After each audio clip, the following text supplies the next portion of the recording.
ยาเผื่อว่าโรคภัยไข้เจ็บที่เขาจะเป็นที่เขาเป็นอยู่เนี้ยมันจะหาย มันจะหอม แฟน จะหายไปกาหรือว่าดีขึ้นมากาซ่อมแซมได้อยู่กลายเป็นว่ารู้เป็นติกๆเลย รู้ไปแล้วทีนี้คนหอมเมื่อเจ็บเมื่อเป็นในที่สุดก็บอกกลัวตายเหมือนกันนะ กลัวกะ แล้วก็ทำให้คนอื่นต้องมาดูแล อืม โรงพยาบาลเนี่ยหมอหมู่คนป่วยที่เหมือนมีญาติพี่น้องก็นักหนาไปละเพื่อน รู้ ใช่ เวย ใช่ แล้วก็ตายไปเวยตายอย่างที่อายุตีอย่างบางคน ตายก็จะตายก็ต้องทำให้คนอื่นต้องมาทุกข์ทรมานมาต้องดูแลใจใส่เสียงบประมาณไม่ใช่น้อยปีหนึ่งอย่างเช่นว่า ที่บนรณรงค์เรื่องงดบุหรี่งดเหล้าหมดนี่นะเพื่อเพิ่นคิดแล้วว่า5 4ที่ได้จากการขายเนี่ยขายของหมดนี้มันบัดคุ้มเท่าที่เอายาที่จะเอามารักษา คนป่วยแล้วยารักษาตัว ครับ เอง มารักษาหมู่นี้มันเสี่ยงนักกว่า แต่ว่าที่มันเลิกไม่ได้เพราะมันอย่างว่านะคนมันติดมันนั่น ดังนั้นถ้าว่าบ่ฮื้อมันติดก็คือบ่กินไปเสพ มาเสพตั้งแต่แรกแต่ต้น แต่ถ้าว่าบ้านป่ายในยหลายคนที่เลิกได้ ยินดีอนุโมทนา ไม่ใช่ว่าเพิ่นบ่ได้ไม่ใช่ว่าโอ้ถ้าติดแล้วบ่เลิกบ่ได้บ่ใช่ ได้ มันโดยเฉพาะคนที่สูง มัน วั มี ยแล้ ช่อ ว งทางอยู่ช่องทางที่การที่จะไปบำบัดรักษามีอยู่ เพิ่นต้องให้คำแนะนำ ครับ หมอเพิ่นก็ต้องให้แนะนำแล้วถ้าสำคัญที่ใจนะหลายคนบอกว่ามันต้องหมอต้องหยังมันอยู่ที่ใจ บาง เขา คนหักดิบ มันอยู่ที่ใจเขานะ อืม ถ้าใจเขาถึงให้ย่างเขาถึงกล้าตายเป็นตายเนาะ อืม แล้วก็หลวงพ่อคูณเปิ้นสูบบุหรี่หรอแล้วมันรุนมา บุหรี่ต้องจ่อมาเละมาเล่น รุนมาหมอคือเลิกพวกก็เลิกนะ เออ พวกก็เลิกได้ฮะ มันอยู่ที่ใจ พวกมันจะมาติดจนนายๆก็เท่าปานนี้ตายก็มันตายได้ มาอ่านนะ มันบ่ใช่ให้ไปคิดอัน เปิ้นตัวของเปิ้นอีกสร้างคุณประโยชน์ไว้ให้กับโลกเห็นนับ แม่น แต่ถ้าว่าบุญสูบอยู่ต่อไปเนี่ยอาจจะบ่อายุยืนถึงที่เปิ้นอายุ ที่ว่า ขัย เอาส เปิ้ ม น มติว่า เนาะ จะอายุยืนเพิ่มสัก2 ปีเนาะ อืม ถ้าเพิ่นเลิกมันก็จะถึงเงี้ยเนาะ อืม ถ้ามันมาเลิกก็จะสักปีครึ่งปีอ่ะ น่ะ เนี่ย จาก ได้ คน เนี่ย ที่ นะ เป็นโรคภัยไข้เจ็บเหมือนกันนะ อืม เป็นโรคภัยไข้เจ็บนี่ก็ขอเป็นกำลังใจเนาะถ้าหม คน อ ที่ ห้าม ครับ อย่างอ่านอย่างเอเฮอกินเข้าเป็นเวลาการโรคกระเพาะอีเนาะ เออ เป็นอาหารบ่คือมันเป็นโรคกระเพาะนักจะไปกินเหล้า อืม จะไปกินนั่นกินนี้ห้ามนั่นห้ามนี้กินลาบกินลูกกินซ่าก็ต้องเป็นอาหารดิบ จะไป นี่ กิ ก็ น ดีนะจะไปกินเนอร์มันจะเป็นอาหารแสลงสำหรับโรคภัยไข้เจ็บของท่าน ถ้ากิน ถ้าง นี่ ด ก็ ได้ก็งด จะ เล กิน ย ก็เอาคั่วเหี่ยอีกค่ะเนาะ ได้กะ นี่แม่นมันเลี่ยงได้ลูก ดิบเหรอต้น แม่น ดิบเหรอของอาหารดิบเนี่ยมันร่างกายเขาไปเผาผ่านมันต้องใช้ความร้อนในร่างกายสูงอ่ะ อืม ก่อนที่มันจะเป็นซุกเข้ามามันจะย่อยซุกแล้วก็เป็นโอ มันต้อง เป็นอย่างโปรตีนเป็นอะไรก็กับ มัน โยก ใจพลังงานนักเนาะมันต้อง ต้อง ข ใช้ บวน พลัง การ งานนัก อืม ใช้พลังงานนักก็ทำให้ร่างกายของเราใช้งานนักอ่ะ สู้โทรม ร่างกายก็สู้โทรมเบยอย่างเงี้ยเนี่ยหรอ อืมดีแต่เป็นหมอของโหทุกเจ้าเก่งหลายอย่างอู้เรื่องหมออู้เรื่องกิน ได้กูอย่าง มันก็ศึกษาเห็นหูคนเฮานี่ศึกษาเห็นหูมีวันจบอุบัตินั่น อัน เจ้า นี้ก็ล้ำอันนี้ก็ล้ำจักอะ ล้ำ อันนี้ข้าก็ อั มาก นนี้ก็ตุลุงมาก นะ เอ๊ะ อืม จอพักปังเขา อย่างมาช่วงเนี้ย มันแก้วพังกาปักแก้วพังกาบางหนึ่งมาทั่ว อันนี้มันอาหารคนเฒ่าเราผมว่าโคตรเขี้ยวบ่ดี มาเท่าก็กินได้ อ๋อนึก คน ว่า หนุ่มคนกลางก็กินได้หรอ มัน น้ำพริก สอดถึ กระ ง แด คุณ ง ภาพของ เนี่ย เขี้ยวเหรอ เอามากอกเขาใส่บีบมากอกเขาใส่เนี่ย ดู ถ้ามีจิ้นปิ้งปลาปิ้งไอ้ตัวสมุกเนี่ย อู้เรื่อง นี่ กิ อู น เล่นกันนะอูเล่นเอาม่วน เปิงหน้าหนาว คนเท่าแค่รับ แม่น มันเปิงกันหน้าหนาวแต่กะ ใช่ พักกับพักอย่างต่างๆ ก็มีช่วงนี้มันพักนี่ค่อนข้างที่จะลำนะมันบอกพอมีน้ำอย่างนัก อืม รสชาติ แค่ มัน ไง ดีรสชาติมันดี อย่างมันตอนนี้นี่ได้หันชัดๆให้หน่อยฟักแก้ว มันแก้ว มันแก้วก็มีหลากหลายสีนะครับ หมอพวกก็เฮ้อกินนะ มันแก้ว เพราะ สี ถ้ากินสีเหลือง นะ เนี่ยมันจะมีแคโรทีนนี่ไง อ่าหมอ สารสีเหลืองใน สารสีเหลืองสารสีแดง ที่มันอยู่ สาร ใน สีม่วง ในไอ้ผลไม้ในผักนี่นะ ฟัก มัน ห มี ลัก ผล สี ดี นะ ใช่ พริกก็มีพริกสีแดงพริกสีเขียวพริกสีเหลือง ใช่ เนี่ยกล้วยเนี่ยของกินถึงแม้มันเป็นพื้นๆนะของกินถูกด้วยนะ ถูก หา แม่น กินได้ง่าย แต่มีคุณภาพหรือว่ามีคุณ ประโยชน์ มีคุณประโยชน์ต่อร่างกายเขาสูง ใช่ เนี่ยอย่างกล้วยเนี่ยมันจะมีวิตามินดีคนที่บ่ค่อยออกแดดออกวอนอย่างนักเลยนะกินวิตามินดีเนี่ย อ๋ เข้า อ ไป ที่อยู่ เนี่ย ในกล้วยเนาะเนี่ยก็ วิตามินดี อย่าง จะช่วย อย่างพวกโอ้ยไม่โอ้ยที่บ่ค่อยได้ออกบ้านไปไหนอยู่โฮมตลอดเนาะ กินกล้วย กินกล้วยใต้เนี่ยก็ได้ กินกล้วยใต้ อืม วิตามินดีนี่จะไปช่วยดูดซึมวิตามินซีทำให้กระดูกแข็งแรงแคลเซียมเนี่ย แคลเซียมอืม อ่า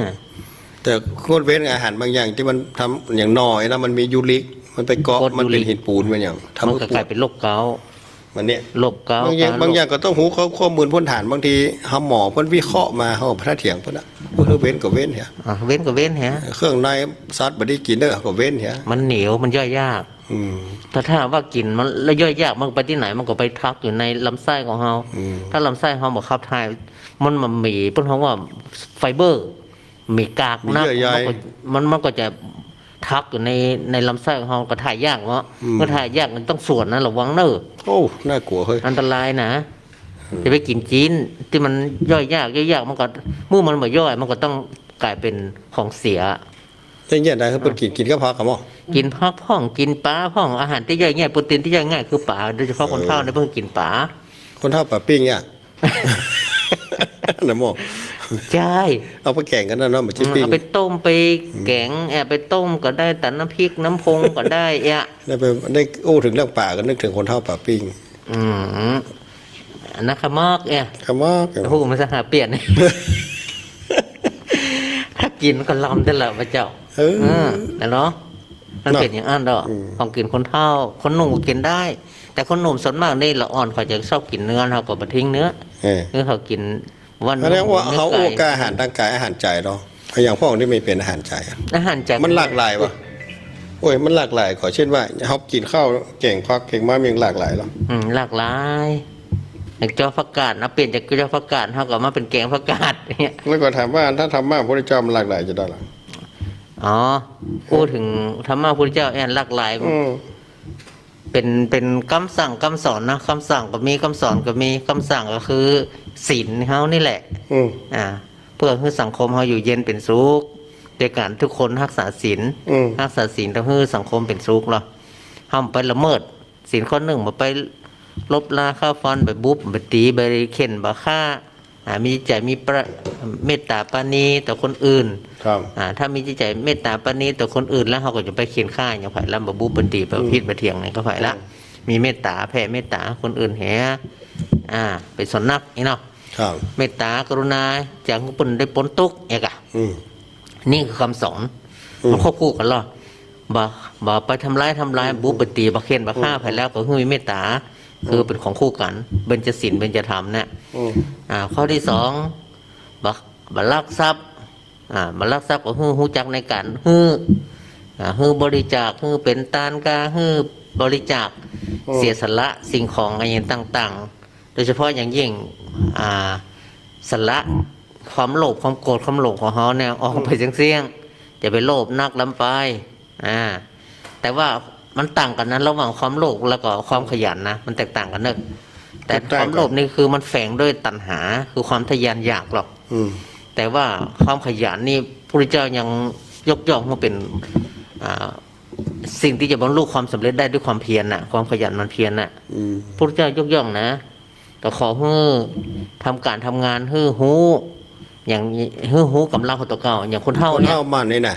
คนเฒ่ามันจะให้มันเกินลงไปมันไว้มอกไหนมันเช่นว่าก็มาหูแหงตัวเก่านะกะหูแหงตัวเก่าถ้ามันเกินมันเป็นขี้โลภนะเป็นโลภเป็นอะไรเพราะคนบางคนเนี่ยกำลังสติปัญญาความคิดความอ่านมันดีนะดีกว่าคนอื่นห้ามนั่นก็เป็นค่าได้ตังค์วะอย่างเป็นเงินเป็นทองแล้วก็เลยกลายเป็นความโลภอย่างก็จะเอาอย่างเลยไม่ได้อยู่ได้ยังเลยก็เหลือเปิ้นไม่ได้พักได้ผ่อนยังตึงเมื่อวันตึงเมื่อคืนกินน้อยเพราะขี้โลภอันนั้นก็เป็นห้อมจะได้เงินเปิ้นพักก็ไม่ได้พักเตื้อเอาเนี่ยเป็นร่างจะกินไปกินเตื้อแม่นโอ้ก็นี่เงินกำลังไหลมาที่มาอยู่เมาแกะลำไยบางนิ้วลำไยก็แกะได้ฟังเอาได้รอเกี่ยวข้าวต้มได้สักกิโลไปเยอะเนอไม่อ้วนเนอเขาจะไปกระทบคนอื่นกันก็เปิ้นแกะลำไยหรอเอาพอประมาณถ้าเจ็บรังเจ็บแอวก็ย่างเหียลูกหลานตานเต้ามันตึงฮื้อ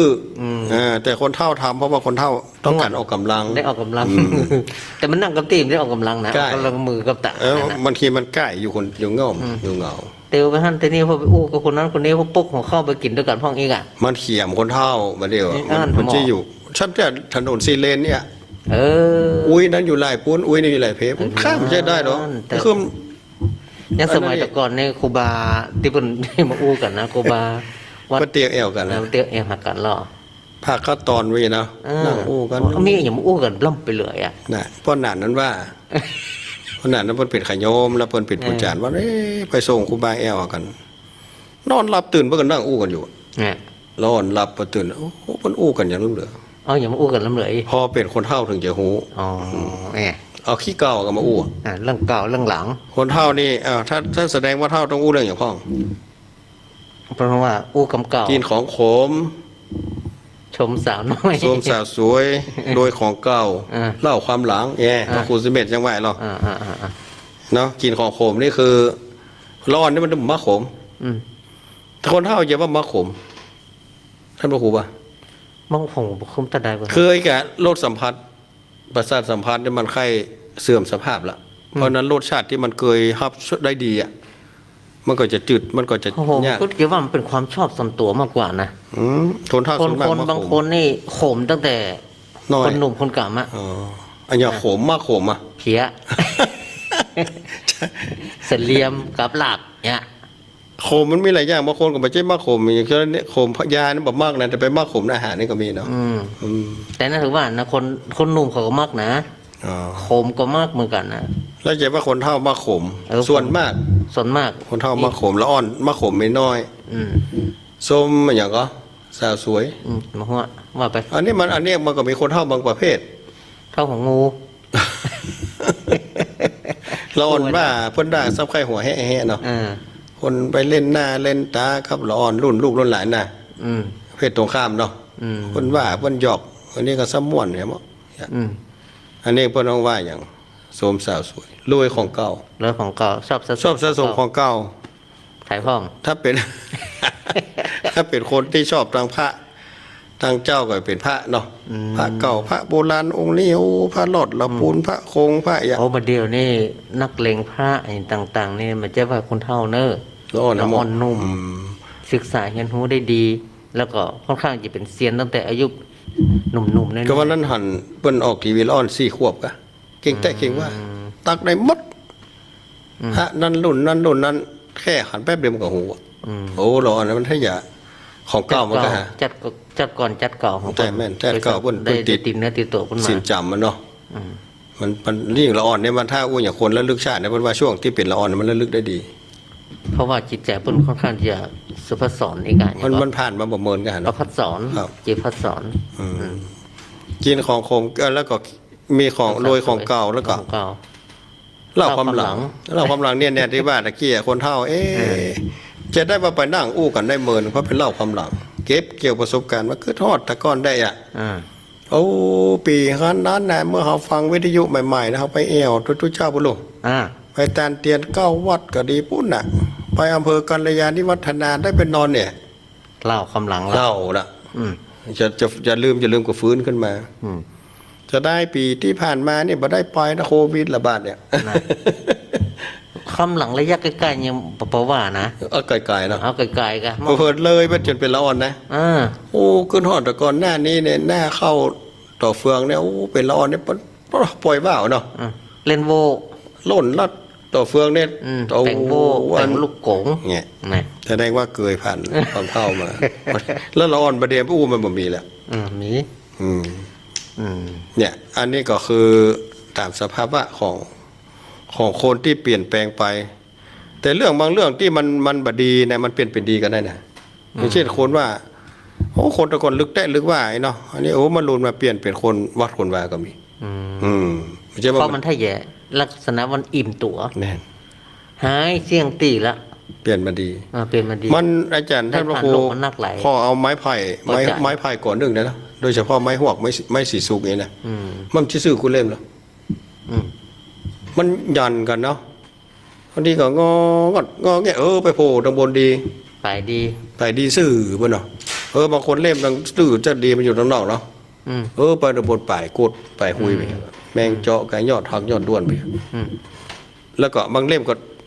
งำตลอดตั้งแต่เก้าถึงปลายบ่เสียบ่ปิ้วบ่แมงอย่างแต่ก็อยู่ในเกาะเดียวกันนะเพิ่งไปอาศัยกันไม้ถ้าเอาไปฟันไม้ถ้าไม้เก่าถ้าไปฟันหมดไม้ใหม่ออกมันมีที่เปิ่งเนาะโค่นหมด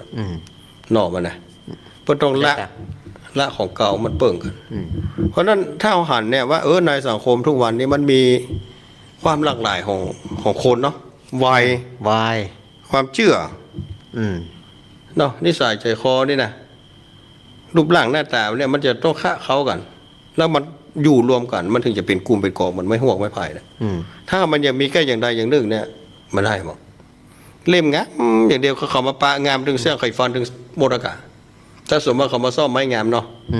ไม้นี่งามกุ้นเล่มเนี่ยตั้งก่อนมันจะเล่นจนเสี้ยงก่อนเสี้ยงตั้งก่อตั้งก่อแต่ถ้ามาก่อนหนึ่งมันมางามก็มีมันก็เหลือไว้อยู่ไม่เลี้ยงต้นก็ได้มันจะเปิ่งป้างามมันยัดอยู่ตรงกลางวันไหนมันเล่มแก่พ่องเล่มนุ่มพ่องดังนั้นมันก็ต้องมีทั้งดีพ่องบ่ดีพ่องงามพ่องบ่งามพ่องเนี่ยคือความเปลี่ยนไปของสังคมมันจะเป็นนั้นแม้แต่ไล่มาแต่ในเปิ้นอย่างว่าไม้ต่างป้องพี่น้องต่างใจเนาะเราว่าได้เป็นมันเขาว่าได้ไม้ต้นเดียวกันมันมีหลายป้องและมันบ่ใช่ดีทุกป้องบางป้องก็ไปผ่ามาป้องหนึ่งยาวป้องหนึ่งสั้นป้องหนึ่งเป็นแมงเจาะอย่างไม้ทางเก้ามันก็ตันทางปลายไปทางกลางมันก็ขวางน้อยกะไปทางบนมันก็ป้องน้อยป้องทีป้องมันถ้าจะใช้ประโยชน์เราก็ต้องเลือกป้องทางกลางงามๆอย่างนี้หรอเนี่ยอันนี้ถึงว่าถ้าเรามันพิจารณาธรรมะคือธรรมชาติเราไปจัดก็แม่นเลยไง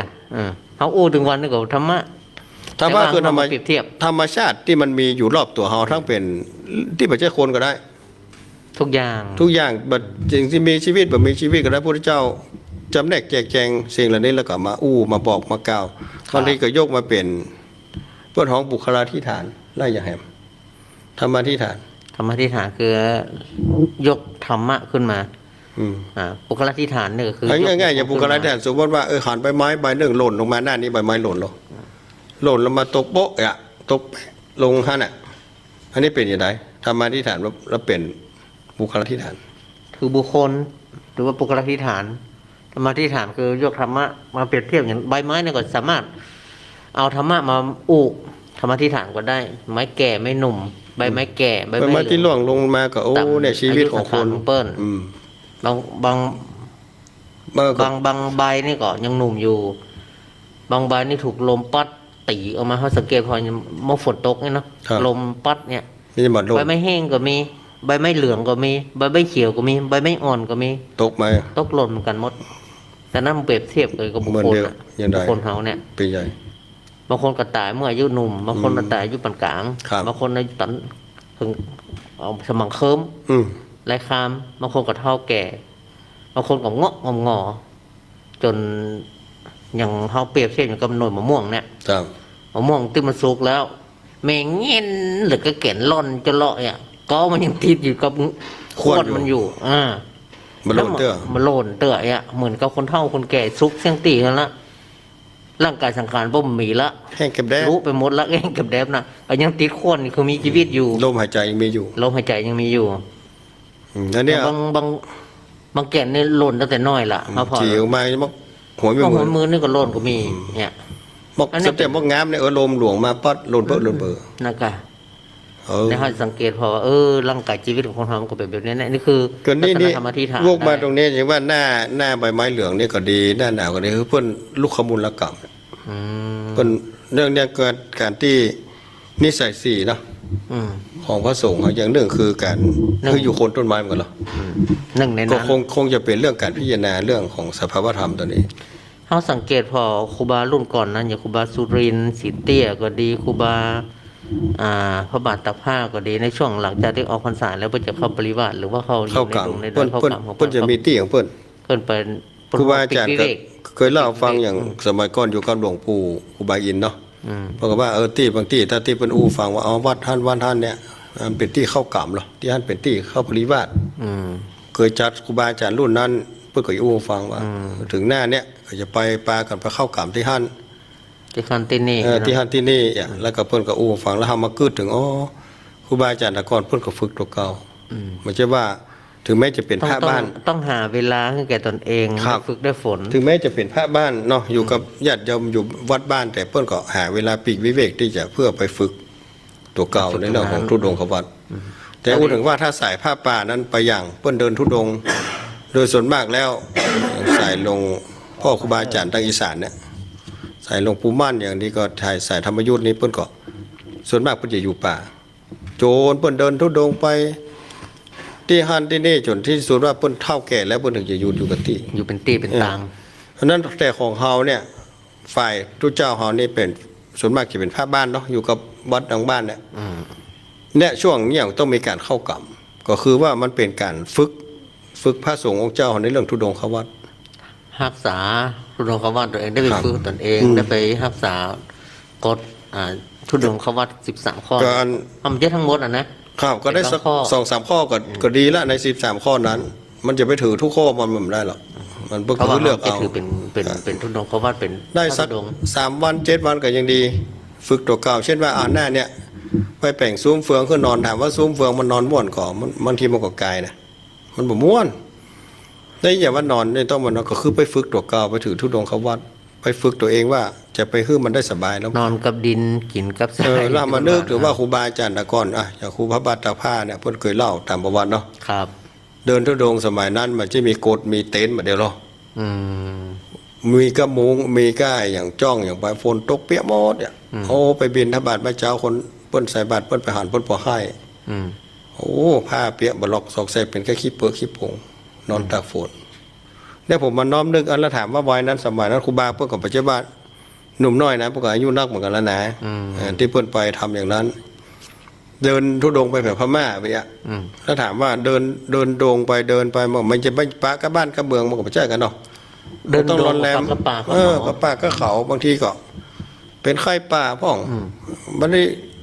กินดีอยู่ดีแหละเปิ้นก็ฝึกตัวเก่า เลยว่า ถ้าเฮาเองเปลี่ยนทุเจ้า ยุคนี้สมัยเฮาก็บ่ควรจะละเลย อย่างการเข้ากล่ำเนี่ยให้อย่าไปคิดว่าทำเพื่อต้องการให้คนได้มาทำบุญทำทานพัฒนาอย่างเดียวเฮาบ่ใจอันละเฮาต้องคิดว่าเฮามาจันลงรักษาหิตหอยที่ครูบาอาจารย์เฮาได้ประพฤติปฏิบัติมา แล้วเป็นการอันกำจูเรื่องของศาสนา เข้าตามยุคตามสมัย เขาควรจะทำบอกควรละเลยควรจะแต่ก็ยุคสมัยเปลี่ยนไปก็ได้ก็จ้างแต่ถ้าเขามันแบบจะเป็นการฝึกตัวเองเตื้อเขาก็ต้องปรับลงมาให้มันฝึกตัวเองไงเช่นว่าเขาเคยอยู่ดีสบายนอนใครนอนอุ่นอย่างได้ก็ได้ นอนเย็นได้ก็ได้ก็ต้องไปหัดที่จะออกไปอยู่คนต้นไม้มาเพื่อที่เพิ่นจะถือพ่อง ครับ จะว่าเขาปล่อยกับมันแตกต่างจากเขาอยู่วัดเนาะอย่าเพียงแต่ไปลูกเจ้าสวดมนต์เองไม่ได้เขาอยู่วัดเขาก็สวดมนต์เหมือนกัน นั่นก็มันแตกต่างกัน บิณฑบาตถ้าไปเฮาอยู่บ้านวัดเฮาปกติเป็นตู้หลวงเจ้าบ้านบางทีก็บ่ค่อยได้บิณฑบาตหรอกอาศัยก็วันพระวันศีลถ้าเอาไปเข้ากรรมเข้านี่ต้องเจ้ามาต้องบิณฑบาตกับศรัทธาญาติโยมที่มาใส่บาตรนี่ อันนี้เป็นการฝึกตัวเฮาเองเพราะ ใน ฉะนั้น ระยะสั้น ครับถึงแม้จะสั้นๆ แต่เฮาก็จันลงรักษาฮีดหอยหรือว่าข้อวัดปฏิบัติที่เฮาเคยได้ยินกับครูบาอาจารย์ที่ ๆนั่นเป็นสิ่งที่ดีเนาะ ครับ หนึ่งเป็นการจันรงซึ่งศีลธรรม จริยธรรมของพระเจ้าพระสงฆ์ของเราสองพระหนุ่มพระน้อย ตุเจ้าหนุ่ม ตุเจ้าน้อยครูบาอาจารย์รุ่นเท่ารุ่น แก่พวกก็จะได้มาอยู่ร่วมกันแล้วก็จะถ่ายทอดความรู้ ครับ เกี่ยวกับการประพฤติปฏิบัติ แล้วการ ข้อ สวด วัด ม ป นต์ ฏิ โด บั ย ติอย่างใดไหว้ ครับ พระสวดมนต์อย่างใด แม่น จารีตฮีดหอยวัฒนธรรมของตุเจ้าพระสงฆ์ตอนที่เข้า ที่ถูกต้อง เนี่ย อย่าง จะ ใด ต้องมา ครับ แยกทำพิธีกรรมอย่างใดพ่อง แล้วก็ต้องปฏิบัติตนเองได้พ่อง อยู่ในข้อวัดปฏิบัติอย่างใดพ่อง ครับ ซึ่งอยู่ที่วัดนะเราอาจจะไม่ได้ทำอย่างอีก แต่ถ้ามาตรงเนี้ยเราต้องทำอย่างเป็นหมู่เป็นคณะอันหนึ่งอันเดียวกัน ครับ ต้องตื่นเป็นเวลาจำวัดต้องเป็นจำวัดเป็นเวลาแล้วก็ฟังอบรมพระสงฆ์องค์เจ้ามาเตะมาอบรมมาบอกมากล่าวมาชี้มาแนะเข้าวัดปฏิบัติในช่วงในทำวัดสวดมนต์พระสงฆ์เจ้าที่เป็นประธานปกติจะได้อู้ได้เอ่ยเนาะประเพณีวัฒนธรรมมันเป็นจะได้หินหอยเป็นจะได้การอนุรักษ์รักษาเนอ ครับ การไหว้พระสวดมนต์มาสวดมาซ้อมคนที่บัดได้สวดก็จะได้สวดในตรงนั้น แม่นจะได้ของ ได้ของคืน มันละบัดเลย เนี่ย บางทีอยู่วัดตนเดียวเนาะสวดก็บ่มีกู้ที่ซ้อมสวดมันเข้าเพิ่น แม่น วันนั้นถ้าว่าได้มาเข้ากรรมก็พระสงฆ์ระดับส่วนมากก็เป็นเจ้าวาดทั้งนั้นเพิ่นก็สวดมนต์ เขาสังเกตเพราะว่าวัดไหนที่มีครูบาอาจารย์ตนเฒ่าตนแก่เนี่ยพระเนนที่อยู่ตัวเปิ้นท่านจะได้สวดเก่ง แม่น สวดเก่งนะพูดถึงสวดหม แม่น ดอย่างผมนี่เสียเปรียบ เพราะว่า มันได้อยู่แต่ครูบาอาจารย์ตนเฒ่าตนแก่สัตใด ครับ ส่วนมากก็จะไปอยู่กับครูบาอาจารย์บักกิมือกี่วันน่ะ แม่น แล้วก็เป็นแต่ละตีเนี่ยก็ไปศึกษาให้เขาเฮียนมากกว่า โชคดีว่าได้อยู่กับครูบาอาจารย์ นั่น เบิร์ดเนาะอย่างครูบาวัดฝรั่งหลวงปู่อินเพิ่นสวดนักบางบท บางบทที่มาสวดเรียนนี่ก็คือมันเป็นบท พระเจ้า เก่า ของเก่า ครับ กินของเก่า อย่างชินนบัญชรเนี่ย เออ เห็นว่าโอ้ถ้าว่าไผ่ไปอยู่กับหลวงปู่ครูบาเนี่ยถ้าสวดชินบัญชรมันได้ถือว่ามันใจแต่ไม่ใช่ศีลหลวงปู่ อืม จะต้องได้ ต้องได้ ต้องได้ตั้งแต่หนุ่มแต่น้อยจ้างเพราะว่าต้องสวดทุกวัน ถ้ามันสวดเป็นประจำไม่อั้นก็ทำให้ความเคยชิน ความ ครับ ทรงจำก็จะเกิดขึ้น แล้วก็จำแม่นด้วยนะเป๊ะเป๊ะเป๊ะเป๊ะเลย แม้แต่ปอนเนี่ยเนาะบางทีอย่างพระเจ้าผมเองก็เวลาทำวัดก็ต้องเอามาทวนนะ อืม พอนั่นพอนี่เสร็จแล้วทำวัดแล้วก็ต้องฮื้อปอนบทนั้นบทนี้เพราะเขาได้แล้วแต่ว่าลูกวัดเขาอะเขาก็ต้องฝึกเปิ้นมาใหม่ก็ต้องฮื้อเปิ้นได้มันก็ต้องเอามาจ่ายอะพอมากินหัวเน่าของมาเล่าเขาลืม นั่นกะ ถ้าเขาได้มายิ่งถ้าคนอย่างท่านพระครูว่าบางทีทุกเจ้าอยู่วัดตนเดียวจะไปสวดกับไผ่ อืม เนี่ยมันถึงสวดคนเดียวมันก็เหมือนสวดตัวหมู่นะมันได้แต่ว่ามันจังหวะ จังหวะจะคนมาได้ ใช่แต่ถ้าไปร่วมกับหมู่คณะครูบาอาจารย์ถ้าตัวไหนที่ เป็นว่าเป็นตอนนี้เขาร่วมหมู่คณะหรอ ครับ อย่าไปงานหั่นงานนี่ต้องหมู่คณะนะทำจะสวดคนเดียวหรอ แม่น อืม ก็เรื่องสวดอย่างภาคกลางก็สวดสังโยกเนาะสวดมนต์แปลงนี่กันอันนี้พอได้ตอนเข้าปฏิบัติเนอะ อืม เนาะสวดบางอย่างที่เอามาสวดถึงวันเนี้ยบางวัดเพิ่งกับไม่ได้สวดเขาสวดเพราะเขาเคยไปสวดกับที่แต่เขาจะไปเข้างานปฏิบัติวันนั้นนี่ก็เคยได้ยินมา อืม ถ้ามาสวดได้ ที่จะได้เปรียบ ได้เปรียบ อืม เพราะนั้นบางทีเอาพวกมาว่าถ้าทุกเจ้า แต่ละวัดว่าบางทีที่เปิ้นหนุ่มเปิ้นน้อยนะที่เจ้าวัดก็ดีลูกวัดก็ดี ถ้าเปิ้นไปคือเปิ้นไปพ้อง อืม ถ้าทายไปว่าโอ้มันต้องอยู่วัดเนี่ยแล้วก็จะบอกเพื่อมีความโหอ่ะ อืม เดี๋ยวถ้าเปิ้นออกไปห้ามไปเฮียนในแควนเนาะบางตนถ้าไปเฮียนนี่เปิ้นก็จะมีปะพบพ้อง แต่ถ้าไปได้ามเฮียนก็ต้องเปิดโอกาส ถ้าว่าออกภาษามาก็เปิ้นจะไปเข้างานปฏิบัติก็ไปเข้ากรรมไปนั่นนี่นะปล่อยเปิ้นไปพ้องขันอาสาเอามาเฝ้าวัดแทนสักตุลุงทุกปีจะไปสักเดือนก็สัก15 วันก็10 วันก็คือเปิ้นไป ไปห้างมั่งเดินกะไอ้เนาะ เพราะเปิ้นไปเติมความรู้เปิ้น แม่น ไม่ใช่คือแล้วผ่านเอาเข้าให้เปิ้นเฝ้าวันนี่เปิ้นใกล้นะอีซิกอะ อย่างบางทีเขาไปเข้ากรรมก็ดีไปเข้างานปฏิบัติท่านอาจารย์เขาได้ยินครูบาอาจารย์เหรอหรือว่ามันไปปะทุกเจ้าเนาะ หลากหลาย หลากหลายทำเพื่อได้กำลังใจ อืม บางคนใครซึกแล้วไปแอวเต้นนี้ไปเข้าปฏิบัติก็ดีไปเข้ากรรมปิ๊กมาเต้นนี้จะซึกเลยนะปรากฏว่าโอ้ ใจมั่นกว่าเก่า ไปเจอครูบาอาจารย์ที่เพิ่นนิมนต์มาเทศน์มาอบรมก็ดีโอ้ใจมั่นปิ๊กมามีอุดมการณ์ละ เอาละเปลี่ยน อยู่ ใจ ได้ต่ ละ อ อยู่ได้ต่อไปแหม อีก อันนี้ก็มี มีนักตัวครับมีนักตัวเพราะนั้นนี่ปรับความเข้าใจอย่างพ่อแม่ศรัทธาว่าอย่างว่าออกมาหน้าหนาวมาทุกเจ้ายิ่งต้องไปเข้ากรรมทุกเจ้าบางต ต้อง น ไป ต้ อ อง อก ไป เดิ หั น น ด ไป ง นี่ จะลิกไปหั่นไปนี่ ก็ไปมาได้กะอยู่วัดเฮาก็ได้ดู เพราะเขาก็มีกินล้อสถานก็ส่งเข้าล้อ เนี่ย แค่บาทก็ได้อยู่ล้อ แม่น มันใจอันมันจะมีความหมายแค่นั้น การที่อยู่เป็นข้าเจ้าพระสงฆ์เนี่ยมันก็ต้องมีการศึกษาเรียนรู้ ครับ อย่างหลากหลายอยู่อย่าง แล้ว ที่ ค ผ รับ มจังว่าเหมือนกันนะว่า การศึกษาเรียนรู้เนี่ยชีวิตเราถึงขนาดนี้นะยังศึกษาบ่เสี่ยง พอเสี่ยงแหละแล้วการไปหูไปหาเนี่ยสมมติว่าอาจารย์ท่านไปอย่างไปอีสานไหมเนาะก็คือไปหูไปหาในสิ่งที่ แม่นข้อวัดปฏิบัติของ ค พ รับ ระเจ้าพระสงฆ์ในแต่ละ มัน วัด มีความรู้หลายๆที่หลายอย่าง หลากหลายครับ วัดวาบนสร้างมันแปลงก็เหมือนกัน แม่น แล้วก็ไปเข้าเขาเข้าดอยโอ้ตีเก่าตีครูบาอาจารย์รุ่นก่อนๆปุ้นบำเพ็ญสมณธรรมเนี่ย เนี่ย โอ้เห็นจะง่ายๆที่ขึ้นไปถึง โอ้ ต้นนะ แม่นบางทีไปอบ น ยู่ ภู ถ้ำอบ ยู่ น ดอย เขาบนถ้ำบนดอยบน ก็ขึ้นอย่างที่หลวงปู่ฉิมมาอยู่ที่ทำผาปองอะ อืม เปิ้นกะหาแปลงถนนคันใดขึ้นดีมันนี้หรอกก้อนไม่ยากว่าใดลงมาบินทบาทเตียวก็ไปพุ่นนะแล้วผมมาคืดถึงว่าบางทีเขาไปนอนเข้ากาม3 วัน 7 วันมั่งนอนซุ้มเฟืองมันยากอย่างแต่ว่า อืม บูครูบาอาจารย์ก่อนเปิ้นต้นทุดงเนาะ อืม ไปอยู่ถ้ำอยู่ป่ามันจะสะดวกสบายว่า ยิ่งฟืนไฟอย่างมี โอ้ ซากอย่าง ยุคนั้นน่ะ เสือสิงกระทิงแรด โอ้ แห ส ม ปะ ปูเงี้ยวเขี้ยวคอแหม อ่า สัตว์สิ่งร้ายต่างๆ ครับ โอ้มีเยอะมีแยะปืนต้องผ่านประสบการณ์ ต้ แล้ อง วก็ ผ่านประสบการณ์ ฝึ นั ก ก ฝึกใจของตนเอง ของเฮามาเดียวไปหยังนอนในวัดนอนไปเหี่ยวไฟแจ้งดึงอย่างเจ้น่ากลัวอย่าง น่ากลัวสักอย่าง น่ากลัวสักอย่าง เพิ่นไปฝึกหั่นเหมือนนะครับพระพุทธเจ้าเคยฝึกมาสมัย แม่น ก่อนครั้งพุท แต่ ธ ก่อน กาล ครูบาอาจารย์ก่อนอยู่ไปเหี่ยวแตนนะเนาะ แต่เฮียผีดิบมันว่า ยังมีหลุมฝังศพอยู่ซ้ำเด้อเขาไปนอนแปลงซุ้มเฟืองอยู่บนหลุมศพไอ้ยะ นี่เป็นการฝึกเรื่องศีลเรื่องธรรม เรื่องความกล้า เรื่ เรื่ อ อง ง ความ พิจารณาก ล้าหาญ ธรรมะครับ แล้วมันจะได้สัมผัสในธรรมะ แม่น อย่างแท้จริง ครับเพื่อคิดถึงตัวนี้ต่อไปสถานญาติโยมเวลาทุกเจ้าเพิ่นเข้ากรรมก็ดีเพิ่นเข้าปฏิบัติก็ดีไปจะคิดว่าโอ้ประเด็นนี้เขาจะเข้ากรรมพัฒนาขั้นได้เงินอย่างเดียวนั่นมันคือมันเป็นผลพลอยได้ อืม เนาะสิ่งที่ตามมาหลังจากการที่ว่าได้ครูบาอาจารย์ได้มาประพฤติปฏิบัติได้มาฝึกตัวเก่าได้มาไหว้พระสวดมนต์ได้มาประพฤติข้อวัดปฏิบัติ เป็นของว่าของศีลของธรรม ครับเพื่อนี่ตัวนี้เป็นหลัก เพื่อจะได้คัดกรองตนเองโดย ครับ บ่คือติดอยู่ในสุขลงไป บางที สุข บางที ติดล เนี่ย ไป ผมเฮาไปเนี่ยบางทีไปสวดมนต์แล้วก็จะประเมินก็เดี๋ยวเพิ่นจะต้องประกาศให้คนหอมเนี่ยโอ้มัน กลายเป็นว่ามันต้องสวดมนต์นะไหนอันนั้นก็บ่เหมาะเนาะ อืม แต่บางที่บางแห่งนี่ศรัทธาญาติโยมก็มีโอกาสได้มาปฏิบัติด้วยนะตั้งฝากละปูนี่มีนั่งแล้วเนาะเวลาเปิ้นเข้ากรรมคนเฒ่าก็ คน มา เฒ่าคนแก่ มานอน พระ รู้ ขาวพระขาวไม่พระขาวก็ ได้มีโอกาสมาอยู่ปฏิบัติ ครับ พร้อมๆกับพระสงฆ์องค์เจ้า อันนี้เป็นสิ่งที่งดงามที่เราจะต้องช่วยกันจันลงรักษา อืม คือสืบต่อไปแหมละออนรุ่นไปเกิดขึ้นมาอย่างละออนรุ่นลูกรุ่นหลานมันมหานโอ้เพิ่นแปลงอย่างสูงเฟือง แต่ว่าที่แปลงที่วัดละออนมาโอ้เพิ่นจะเข้าดาวก็ว่า ละ ละออนน้อยมันนั่นน่ะ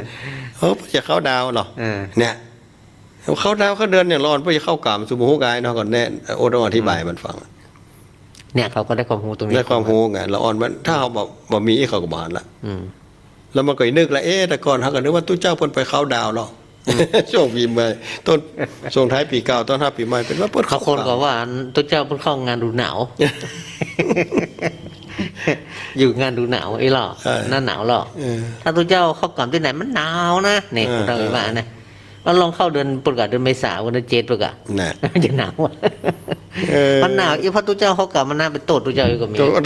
นี้ก็อู้กันนะซูมได้แปลงซูมเขาก็อู้กันได้ก็มันหนาวนะเขาก็ว่ายันเราเข้าเดือนเมษาบ่อีหรอ อืมจะหนาวก็มันหนาวหนาว เอาแล้วเวลาจะได้ เอา เปิดสายแล้วมาอู้กัน ดี สพเพเหระเนาะ ปิดสายคือเนาะ เออ ต่อไปจะได้เปิดสายกับ แล้วคุณมามารับสาย ส แล้ว ภา มาจด สาธุชนทั้งหลายได้โทรเข้ามาเนาะแจ้งมาเนอร์จากที่ไหน ฟังแล้ว ก่อนโพสต์นี่ เป็นไง ก็รีวิทยุเนาะฟังตั้งโทรศัพท์อู้กัน เมื่อรีแล้วมาฟังวิทยุก็เอามาฟังโทรศัพท์อู้กันเสร็จแล้วก็ไปฟังวิทยุต่อก็ได้เนาะที่เบอร์โทร 052010084ตอนนี้โยกมาทางนี้แล้วเนอะแต่ว่าจะได้ไปที่ไหนจะโทรมาก่อนนะหันมาแล้วฮะมากองบางสายก็มาทันทีได้เจริญปอน ไหว้สาเจ้า มาเรียว อ้วนไง เจ้า จะไปคิดโลกเกลำไยเนอะไม่อ้วน เกียน นะ ผัดพิงไปหน่อยเนอะ แกะมาให้ไปดีเนอะ อืม ให้ไม่อ้วน ยา แกะรู้ว่าลำไยไปเดียวแกะก่อน แกะ เพ แล้ว ราะว่า เนี่ย ที่ ก่อน ทำเข้าที่ว่าปิดเนาะ แล้วพี่ทำต่อแม่จะมันจะยกชัดอยู่ ยกชาร์จแต่บอกข้ากล่าวมาได้ จ้ะ กล่าวมาได้เนาะไม้ปกติไหมแม่ก็ใส่แมสเลยอะ จ้ะ ใส่แมทเตรียมแมทมาตัวเด้อ เออ เจ้าเจ้า มาร่วมเก็บ ทำเคารพตามกติกาเปิ้นเจ้าเจ้าเจ้า บุญรักษา เจ้าเราไหว้สาเจ้า สา ตัวจงเราแล้วครับอาจารย์วันอาจารย์มาแม่เนาะ โอ้วันนี้เป็นมาอย่าง มาแหละมันตีปุกกะ หนาวอยู่บนดอยพุ่นละกะ โอ้นั่งหิงไฟหั่นฟังตัวนั่งหิงไฟตัวหั่นน่ะ สาธุเนอะแม่วันเนอะ เจ้า สาธุแม่อวนกิติลังกา บ้านสันขวาง สันขวางสันติสุขได้ ตำบ รอ ลสันติสุขอำเภอดอยหล่อ เจริญปอน เจ้าตัดภาษาเจ้าท่านพระพุทธสองหูสองตน แม่รายงานตัวมาเล แก็ ย แม่คำนวณจะซ่อน แม่ เจ้า คำนวณ แม่คำนวณบ้านเจซ้อน เป็นจะได้พ่อแม่วันนี้ หนาวก็ หนาวก็ทั้งปุ้น แล้วตอนพอขันไอ้มันบอกให้หนาวตอนกลางคืนขึ้นไปทุกวัดถึงเจ้านี่หนาวขนาดเลย โอ้แต่ตั้งเพลนี่หนาวขนาดเลยแม่เด้อ เมื่อวานนี้กันหนาว สันโจโจก่อนเนอะพระเจ้านะ เจ้าก็หนาวเหมือนกันเจ้าแต่มันแรงเงินตัวใดเจ้า โอ้ โอ้อันนี้มันแรงกว่าหนาว หนาวมันข้าม เลือกใคร แล้ว อู้ เจ้าก็เป็นเจ้าทั้งสองตนสองหลุมนี่อู้ละสนทนาธรรมละเต็มไก่คือเวลาหมดเนาะ ฮะอันไหนหมอ ให้ต่อเวลาบ่ เจ้ามันฟังแล้วมันมีความสุขดีฮะ นั่นฟังวันทุกเจ้านั่งอู้กันเหมือนแมะกันได้ไงแม่ เจ้า มันได้สนทนาอยู่ผมวงเดียวกันเนี่ยเนาะ เนี่ยก็ ก็เป็นยังไง ฮะ เราปีทั้งบ้านนี่เหตุการณ์ทั้งบ้านนี่ผ่านจะโอ้กว่าคนทั้งบ้านก่อนนี่ แม่รู้เจ้ามันข่าวสารข้อมูลเพียบเลยแม่ โอ้ฝังเรามีความสุข หูหลายด้านเนี่ย โอ้หลายด้านเนาะ โอ้หลายด้านดิ เรื่องของกินของว่าบ่น่ะ สาธุนะแม่เด้อ เจ้า บุญรักษาบุญ แม่ รักษา คำนวณเจสอนเนี่ยเอาไปบ้านเปิ้นวันนั้นก็ สา เนาะ ธุ052010084 สมรีนะก็ ศพลีบ้านศพลีที่ปากกติบ้านศพลีนะกันเจริญปอน ไปสาเจ้า อ๋อแม่ แม่ปานีก็ แจ้ไม่ สา ใช่ ว แม่อย่างนี้แม่รายงานตัวมาเลยแม่ แต่กล่องแรงมาให้น้ำเย็น ไม่กล่องเลย อำเภอเมืองปางจังหวัดลำปางฟังอยู่เนอะ เอาสัตว์ตู้แม่ฟังตู้ไข่ขนาด เดี๋ยวฟังคนเดียวป่ะ นะ ลาวคอยแม่ หนาวกาหนาวหลงฟ้าดิกัน ดูแลสุขภาพนะจะไม่พื้นร่างกายมันหนาวนะ ใส่ถุงมือให้ก็ดี ถุงตีนถุงมือจะมาละเด้อ ใส่หมวกอุ่น ตัว เหี้ย เจ้าขอบใจกันนักเนอะ อืม สาธุอนุโมทนาแม่เด้อที่ฟังกันมาตลอดนะ นังใสเนอะ สา สา ธุ ธุ ดีกับแอมน้ำอุ่นเนาะคนท่อไม่ใช่แอมน้ำอุ่นอยู่นะ คนเอาน้ำใส่นกคู่แล้วก็ตากแดด อ๋อเดี๋ยวมันมีเครื่องน้ำอุ่นแล้ว หมดยุคละ เจริญปอน เจ้ากลับไปสาเจ้าท่านพระครู แม่ อันนี้ ยา บรร ว พง ท่านพระครูกัลยาท่านพระครูจัตติเจ้า แม่ บร ศิ ร ล พงบรรพ พรง ศีลาพร แม่สุเกียวนะมันศิลพรมะทงสิทธิยเด้อ ว่าจะได้แม่วันนี้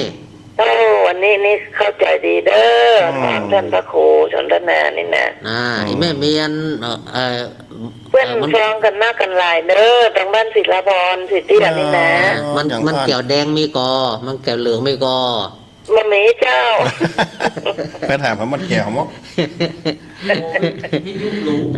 ยุโรอ๋อ สาธุเนอ เจ้ากลับไปสาเด้อเจ้าเด้อ บางนี้บ่ได้ยินกรมยงโควิดโทรมาแต่เนอะ พี่ยุบรู้05201008084จะเริญปอน ภาษาเจ้าตุอาจารย์ แม่ยาง ว่ามาเลยแม่รายงานตัวมาเลย เจ้าอยู่เจ้าโฮมเมตาไนเจ้า อ๋อแม่ แม่ ยาง ไม่ตากะ เจ้าฟังหวนดี ม่อนดีเนาะไม่ตาเนาะ มันแม่ตะนาย แม่ฟังตัวไผ่หันนะแม่ ฟังคนเดียวเจ้าปออยู่รุมคุณเจ้า ก็มาฟังตัวกะ ปอเป็นพอที่นี้คุณเจ้า อ๋อ แต่อยากฟังคนเดียว หนาวนักแกไหมเนาะ หนาวก็แม่ทั้งบ้าน เจ้า หนาวนอบ้านก็หนาวกันก็ เจ้าหนาว โอ้ แต่ว่าหนาว ห่มผ้าห่มพรเนอเขาตบผ้าห่ม ยก ละ แปะ เนอก ะ ยก แป เปะ ะยุ่งอะ หวนดีฟังเปิดฟังกันหลาย อ่าน อ่าน ฟังกันหลายเปิดคู่กันคนละหวน ทั้งวันจะไปแอวนะอู้กันอย่าไปแอวจะเป็นนัดปลากันสักตีได้ไหมวันนั้นไปบ่ค่อย เจ้า ไปวันนั้นไปซบลีเนี่ยมันแบบนัดแต่ กำลังใจเลิศเจ้า สาธุแม่มีคำถามเนาะ มียาฟังม่วนอย่างเดียวอะ 05201008084เจริญปอน รัก สวัสดีเจ้าอ่ะ รักจารย์รักจารย์ อาจจะเริญปอนว่าจะได้แม่รายงานตัวมาเลยตื่นเต้นอย่างนั้นหรือ อาจารย์ไม่สายเนอะไม่เชื่อไม่สายเนอะ แม่แก้วแม่สาย สวัสดีบ่เอาสักคำเอาได้ลูกไปเป็นอย่างให้มัน เจ้า จบ พญาสม ฮะ สายบ้านหลวงพ่อ บ้านหนองอ้อ น้องอ้อมาแล้วน้องอ้อมาแล้ว เจ้าฟังกันกับคนโทรปฏิบัติกันเนาะ เนี่ย แม่สายมันปิดโปรโมทแล้วไงแม่โควิดมาเนี่ย โอ้ไม่สายวันนั้นไปเอี่ยวปวดโหเงียบเหงาขนาดนั้นแม่เนอะ ได้ไปสักเตือแม่นะ เนี่ยได้ไปเหรอ วันนั้นที่ไหนก็เอาอ่อนไปส่งมากับแล้วคน อ๋อ อย่างอ่านอยู่ฮั่นบ่เคยไปด้านไม่ใส่สัก มั เดือน นเป็นมาได้7 ปีนี่แหละ เป็นจะได้ อยู่ก่อนมันลุกได้หลอดลุกได้มาเดี๋ยวนี้ได้ละมันไปหันเป็น ว่าไม่ต้องได้เกลือ อ๋อแม่ เป็นอย่าง ส เป็น บา อย ย่าง บ่ แม่เป็นอย่าง มันอะไรเป็นมดแล้วก็เลือดเป็นเนื้ออ่อนแรงแล้วก็เลยมานี่มะพร้าวของเขาแท้ นั่น โอ้ยเป็นหยังแม่สู้ๆ ใน มัน การร่างกายนี่มันเป็นรังของโลกแม่เนาะ สู้ๆกับมัน เป็น คอมันเนิ่ไม่เนิ่ มันยานะ หวานนั่นแหละเนาะ มันจะเป็นอย่างมันเป็นไปแต่เฮาก็รักษาใจเฮามันดีๆเนิ่จะไปป่วยตัวร่างกายนะแม่เนิ่ อันยังจะตรวจกับความมันตรวจกัน เอ นะเนาะ อใช่ไหม อีก เอา อะ ใจ ต้อง มัน ยอม เจ้าของ รับ เขา สภาพ แท้ ข เล อง ย มันเนาะ ต้องพับเสมอยอมพับเสมอ ใช่ถูกต้อง ละ ขวด ถึงเวลาไปก็ไปถึงเวลามาของงานนั่นแหละ ผ่านทั้งหมดรอดแซ่สักคนนะแม่เนาะ นมัสการเนาะฟังธรรมะถึงว่านั่นน่ะ ดีละดีละ แล้ว ดีเกี่ย สาว ตุนนะแม่เน้อ เจ้า อ่า เพื่อนพระปูทั้งสองคนอยู่ดีสบายเด้อ เออ ยินดีกันนะ ดี ขอบคุณ ดี หลายๆแม่เน้ออนุโมทนา เจ้าเป็นกำลังใจให้เด้อ สาธุแม่แก้วบ้านหนองอ้ออำเภอแม่สายจังหวัดเชียงราย สุดยอดแดนสยามเนาะ เปิดสายที่เจ็ดเจริญปอนเจริญปอน เจ้าพิสาเจ้า โยม อ๋ ยา อเดี๋ยวกันเนอะแม่อย่างก็แม่ปณีก็ใช่ แม่น่ะก็ ตองเจ้า โยตองโยมบตอง เอาบทตองจมบท นี่ ตอง คือเจ้า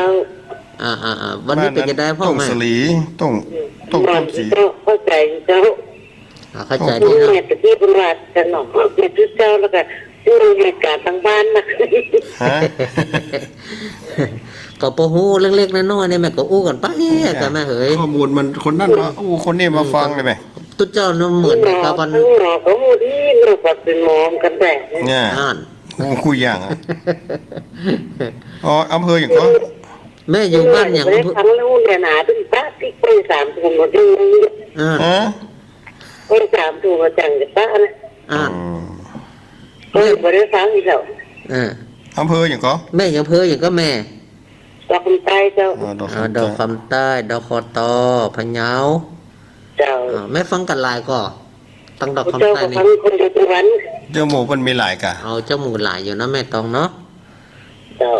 ยินดีจะนั่งแม่เนอ เจ้า โอ เจ้าก าสหน้าก็เดินมาอาการแหมเนาะ โยมบันทึกโทรมาประจ สาธุ ำโยมบตองนี่ 052010084 ปอกับของกันเนี่ย อ้าวเจริญปอน สวัสดีค่ะเจ้า แม่อย่างเจ้า เจริญปอนแม่รายงานตัวมาได้เลย อำเภอพาน แม่อย่างก็น้ำบ่ออะไรก็สันน้ำบ่อ สันน้ำกุ้ง สันน้ำสันน้ำบ่อสันบัดแค สันน้ำเมาสัน สัน น้ำบ่ บะ อ เมาสันบะเมา สันมะเมา อืม จำได้แล้ว โทรมาบ่โทรมาเมินนะแม่ อ่า อืม มันบัดติดน่ะ โทรบอกให้ติดกันไหม มันบัดติดน่ะ มันยังบัดตีน่ะ นี่จะกั้นเอามาจับนั่นเองเนี่ย น่ะโทรมันต้องติดสักกรรมอ่ะแม่เฮ้ย อืม ติดแล้วมันเป็นหยังอยู่เย็นเป็นสุข ไม่จะได้พ่องนาวก็อำเภอพาน มันกระออกการเป็นเตี้ยนะมันบัดติดอ่ะ บักการความเพียรพยายามมีที่ไหนความสำเร็จมีที่หั่นไหม มันจึงบัดติดเลยบางทีก็จนหมดเวลาเป็นเนี่ย เอาก่อนโอกาสนี้ติดละดีละติดแล้วเนาะแม่เนาะ เห็นแล้วเจ้าพยายามเหมือนกันนะ แม่ชื่ออย่างก่อนเพราะครูพุ่นยังไม่ได้จดชื่อได้เนี่ยแม่อย่างก่อน ไอ้บัว ไม่ใส่บัวลื ใส่ ม บัว กัน ลืม ว่า เนื้อลืมตัว โอ้ยเนาะไม่ใส่บัว ไม่ใส่บัวก็ได้อย่างมันอยู่ตรงน้ำตรงหนองเลยนะ ขึ้นแต่ว่าเป็นน้ำเป็นหนองวะ จะว่าแม่บัวลอยกับแม่จ้อย บัวลอยก็เคยได้ยินสักเตื้อ แม่พักโต๊ะก็ไม่มีสักเตื้อเป็นว่าไม่ใส่บัว โอ้โหกว่าลืมนะเนาะ ใจแม่นี่มันชื่อมันมีทั้งหนองน้ำมีหนองมีน้ำเนี่ยแม่อย่าง ท่านโทรท่านอาจารย์มันยงกันวันเสาร์กับวันติดอ่ะ โอ้ปะปร้อนต้นโทรหากันกันแล้วไอ้ละ คนลืมอ่ะ โอ้มันมาติดอินเนาะ ติดแล้วนะแม่เนาะ เจ้า สาธุแม่สายบัวสันมะเมาสันน้ำคุงสันน้ำบ่อ สอนพระแค่ สันฟักแค่ อำเภอพานไปอยู่เรียงกับฮะนะ อ่า เจริญปน ให้สาทางพระพุทธเจ้า แม่ เจ ยัง ริญป เจ้าน แม่ว่าจะได้รายงานตัวมาเลยแม่ แต่สลัดจะซ่อน อ๋อ เจ้า แม่สลัด บ้า เพิ่ น นยัง เจสอน ติดกุดเตื้อเลยเนี่ย อ้าวทุกพุทธทุก ฟัง ติด อยู่ เลย เลยฟังทุกวันนะเจ้า ทุกเก่งเนาะ พระเจ้า วันนี้วัดสีเดินวนจะเข้าไม่หรอ เข้ากรรมกับแม่ เข้ากรรมสิไปเหี่ยวจิเจ้า เพิ่นเข้านั่นเนาะเข้าอยู่เนาะ ปุ่นเข้ากันกี่วันแม่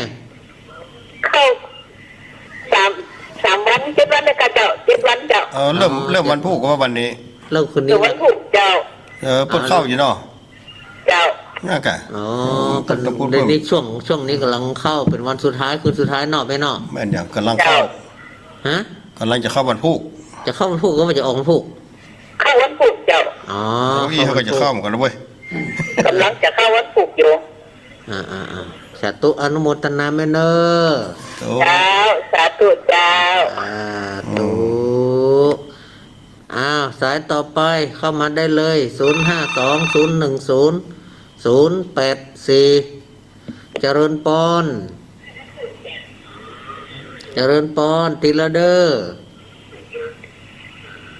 เจริญปอน จ้าพระครูเจ้า ว่าได้รายงานตัวมาเลยแม่ ในวันเพ็ญตาเจ้าวังเหนือลำปาง แม่วอนแม่ก็ แม่วอนนี่กะ แม่เลือน แม่เรือนบ้านแสนต่อ เป็นต่อวังเหนือ ฟังเหนือ จังหวัด ลำปางไปจะได้พ่องฟังวันนี้แล้วไปจะได้แม่ได้ธรรมะอันอย่างพ่องกอ หาจะเป็นดี มีข้อคิดอันอย่างพ่อง พระครูทั้งสองคู่กันก็โอ้ให้ยายทำเหมือนนี้กันจ้ะ นะ จ้ะ ม่วนดีเนาะแม่เนาะ มันดีเจ้า ฟังได้ข้อคิดอย่างพ่องแม่ ฮะ ลืมไป ฟัง แล้ แล้ว ว ได้ข้อคิดอย่างพ่อ วันนี้หลายอย่างอยู่ ลืมไปแล้วกะ จ้าจ้า ถ้าจะได้ก็เอาเก็บไปพินิจพิจารณาไปไต่ตองแล้วก็ไปใจแม่เด้อ จ้าจ้าจ้า ขอขอบ ข คุ อ ณ พระคุณทั้งสองอยู่สบายเนอะอาจารย์ได้สะดวกเนอะ สาธุอนุโมทนาแม่เด้อ จ้ากลับไปจ้า สาธุแม่เรือนบ้าน แสนต่อ แสนต่อ อำเภอ วัง เหนือ ตนาแต่เจริญปอน ไว้สาเจ้า แม่โทรจากที่ไหนอย่างใดรายงานตัวมาได้เลยแม่ แม่จันฟ้องไปโฮมตรงร้อนเจ้า แม่จันฟอง แม่จันฟอง บ้านปงด บ้า อน น ปงดอนอำเภอแจ้ห่มจังหวัดลำปางแม่นอ ใช่คนไหนนั่งก็ไม่ตาเลย คนไร ละ น้ำ ไหล บอก น้ำน้ำมันอย่างแม่ น้ำไม่วังหรอก แม่ไม่ ไหล วาง น้ำไม่วาง ไม่ใหญ่นู่นแหละ รู้จักกันอยู่ก้า คนไหนนั่ง คนไรน้ำ มารู้จักไม่เฮือนรู้จักว่ะ ไปมาหาสู่กันอยู่นอ เจ้า อืม น้าใครก็จะทำกันน้ำที่น้ำพักชัว โอ้นั่นเนาะก้าคือแต่โอกาโอกระท่อง เหมาะเนอแม่เนอ น้ำที่น้ำพักจำมัน นะ เอาพอขี้หุดดิบกลับเห็นเนาะ เปิงกันแล้ว ยำโอ้ เนาะ โอ้ เขาเก็บหนึ่งยำมด ผักเห็ดนึ่งก็มีผักเห็ดนึ่ง เจ้า มาทั่ว จ้าอุ้ยแม่จะมาอุ้มมาคืนจะไปดีเฮ้ยให้มันแจ้งเบื่อ สาธุนะแม่เนอ ทางที่ที่เราพร้อมตั้มเลยอ่ะ มันเป็นยังพยายามไปแต่ม ไถ ติ เน ดบุญรักษาบุญรักษาแม่ สา บุ ธุ ญกำบุญจูเจริญปอนเนอ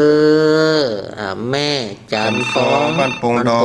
น แจ้ห่มลำปางเจริญปอน ว่าสาเจ้าท่านพระครูสัมปุจโองค์ บุญรับษาว่าจะได้แม่รายงานตัวมาเลย แม่บัวผันมันทำตับเราใช้ประการ แม่บัวผานบรรทำตับเตาอำเภอชัยปราการตำบลสีดงเย็นแม่เนาะ เจ้า ตำบลสีดงเย็นอำเภอชัยปราการจังหวัดเชียงใหม่ แม่ฟังด้วยไผ่ฮั่นแม่ ต้องคนเดียวไหม ฟังคนเดียว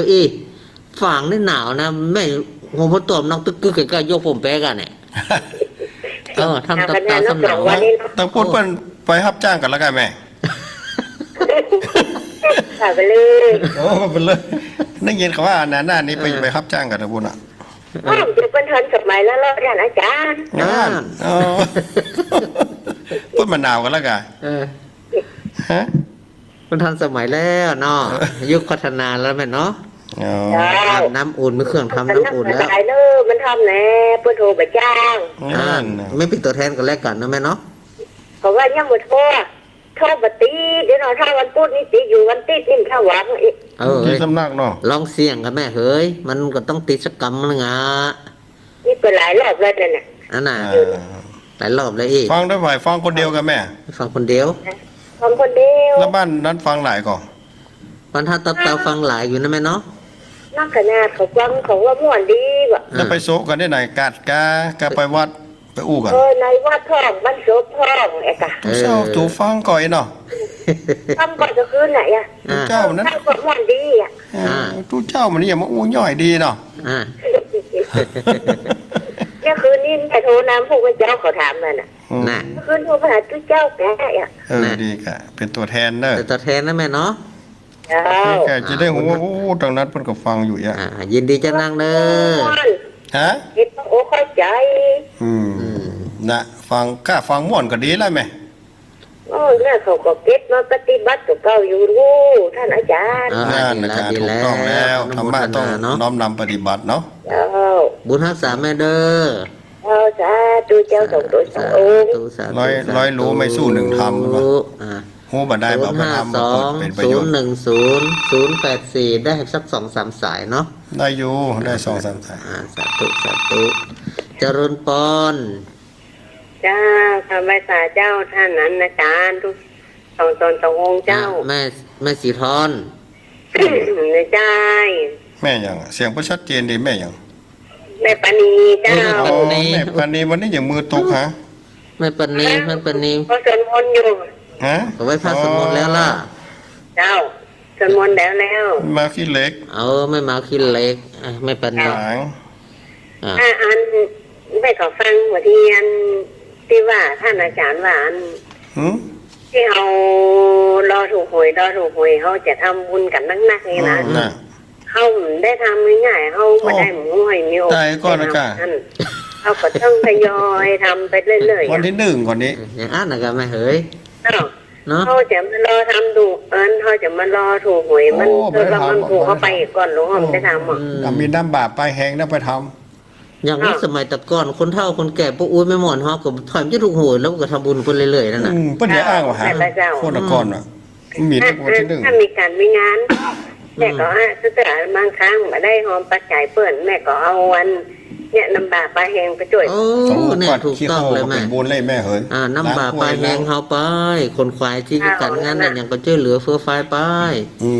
น้ำบาปลาแหงของเฮานั่นสมเหมาะแม่เฮ้ย แม่น มันก็ว่าแม่เขาอันย่าน้ำเหลือป้อมยมย่างฟ้องกลางก็อันใดกว่านี้ย่าเอาก็ย่าจะเปิ่นไปเอาไปช่วยเปิ่นนะเนาะ แม่นแล้วถูกต้องแม่ คนมีคุณภาพแล้วแม่ ได้ทุกอย่างนะเจ้าแต่มันเน้นอยู่นะเจ้า สาธุโอ้ยแม่เข้าใจนะแม่ปณี แม่ปณีเดียวกันนั่นน่ะปณีปูนกับอันนั้น แม่เมาขี้เล็ก อันนี้คือตึงให้แม่ปณีต้นเพิงเนาะ ก็เพิ่งมีละไม่มาขี้เล็กมาตุ่มๆไม่มาตุ่มๆนี่มาแต่เนิ่นเจริญปอน กับไวสาหลวงพ่อครับผม เอ้าเจริญปอนนี่ ตะ ผ่า กี้ว่าวิทยุรู้ใช่กะ ในล็อก วันนี้เน้นลักอะ ครับผม เอาว่าจะได้พระเอา โอ้ก็ฟังแล้วก็ได้คติดีเนาะฟังแล้วก็หมวนอกหมวนใจ วันนี้มีตึงหมอ มีตึงเจ้าบ้าน วันนี้มีครบถ้วนขบวนความ นั่นกะ ล็อก ครับผมวันนี้มีครบถ้วนขบวนความเนื้อหมวนดีวันนี้ ครับผมขอบคุณหลายๆครับ ครับได้ยินแม่สายบัว โทรมาตะกี้ เมื่อนั่นหรอกเพิ่นว่าได้โทรเพิ่นว่าเพิ่นว่าตี ให้การว่า แล้วเนอะแม่ใส่บัวเกียมเนื้อเกียมตัวขันแหมกจะแม่นี่แน่ เพิ่นอยู่ดังร้องดังหนองนะนึกชื่อบอก2คน น้องก็ดอกตานน่ะดอกตานก็ใส่บัว นั่นน่ะเพิ่นอยู่ทางแม่น้ำแม่หนองนะแม่หยัง ยืมเหมือนกันนะครับ ผมเป็นกำลังใจอาจารย์2 รูป 2 องค์ครับ ตั คว รับสาธุ แล้วก็เป็นกำลังใจให้หมู่หลังไม้นะหนึ่ง คุณเลยดู เออ จ้ะงานต่อก็ อ่า ที่สะเกตนั่นน่ะไม่ก่อน ครับ โลกกำลังใจให้หมูด้วยนะหมูเนอะ ก็สาธุ งานต่อก็วันที่อย่างก็ 27 บางดเนาะ หมอว่าครับ แก ขนายไหนมันได้เตรียมแล้วลูก แม่นอย่างเดียวกันนะครับ ครับผมไหนก่อนไหนนะครับ อันนี้ก็เคียมแล้วก็ต้องทำอ่ะนะครับ ผมพอจะได้ไอ้ยังกระเป๋งไว้นี่เก็นเต็นก็กลางไว้นี่ล่ะ เยี่ยมงานได้เป็นหกกี่วันอ่ะ สาธุเนาะ เออ สาธุครับเนอะ ครับผมกับวันษาครับ สาธุพระเอาลัก เอาต่อไปใส่ที่สิบ ขอเป็น ห้า สายสุดท้ายเนอะ15พอดีเนาะสายสุดท้ายจะตั้งได้เอ่ยเจะเริญปอน สาเจ้าพระอาจารย์ทุกสมสมเจ้า จับตั้งได้แม่รายงานตัวมาได้เลย สาธุจังข้ามสุภาเจ้า ฮะ เป็นเหนือลำปางเจ้า แม่เกียงคำอีกเหรอ เจ้า บ้านอย่างก็ ว่าไม่สุขเจ้า อ๋อบ้านแม่สุก เจ้าไม่สุขของเพื่อนเหนือเจ้า อำเภอวังเหนือจังหวัดลำปาง โคนประหุมไหม เอาพระอาจารย์น่ะ แม่อ เขา ยู่ เขากำจะคำนึกถึงตอนไม่จะคำเป็นอ่อนตะกอนจะเข้าไปเขากำ เออก ำตะกอนไปจะเข้าตีคืดๆนะ ไปเหี่ยวกันบนไหน เขา พี่ผี กินนาทีกันเนี่ย น่ะ จะไปโพดไปเนาะ ไปพูดถ่าย เจ้าเข้าไป ไปเมื่อวัน เป็นอันนั้นนะที่ทุกเจ้าเป็น ฮะ ตอนไหนวันดี อ๋อไป เดี๋ยวว่าเดี๋ยวเพิ่นมาเข้ามาได้ไปสักเดียวได้หันมาได้เห็นว่า ทางอื่นเพิ่มมาขยะอะไรนะ เขาดำได้หัน อ๋อ ไม่ได้หันอยู่ ต้องเพปัญญากุปีแม่ แต่เพชรมันจะตลอดไหม แต่ บ้านเหนือบ้านใต้ทำการ เปลี่ยน ตล กั อน ด วัดนั้นจัดวัดนี้จัด บางวัดก็เข้าไปเหี่ยวบางวัดพวกก็เข้ามาในวัดเอกไหม แต่ นะไปเหี่ยวก็ว่าโสสานกรรมเข้าวัดก็อยู่ตามต้นไม้ก็ลูกขมูลกรรมนะครับแม่ เจ้า บางวัดก็เข้าปริวาสไปเลยก็มี แต่ตอนเป็นเข้าจีบประจ้าก็เอียกะดีไหนมันจะจ้าเอียกะเข้าเลยแล้วก็มาเลือกจะข้ามเป็นอ่อนแต่ไปแต่คนเข้าตรงนั้น ดีได้บ้าได้หอนเนี่ย เจ้า จำ สา ภา ธุ ษาได้เจ้ากำลังใจทุกสองตัวสององค์นะ สาธุขออนุญาตเนอะยกหู คืนวันพุธ นายพระครูนิมนต์ครับ ค่ำคืนนี้คืนวันพุธที่23 ธันวาคมมีหมด15 สายแรกแม่อวนบ้านสันขวางตำบลสันติสุขอำเภอดอยหล่อจังหวัดเชียงใหม่สายที่2แม่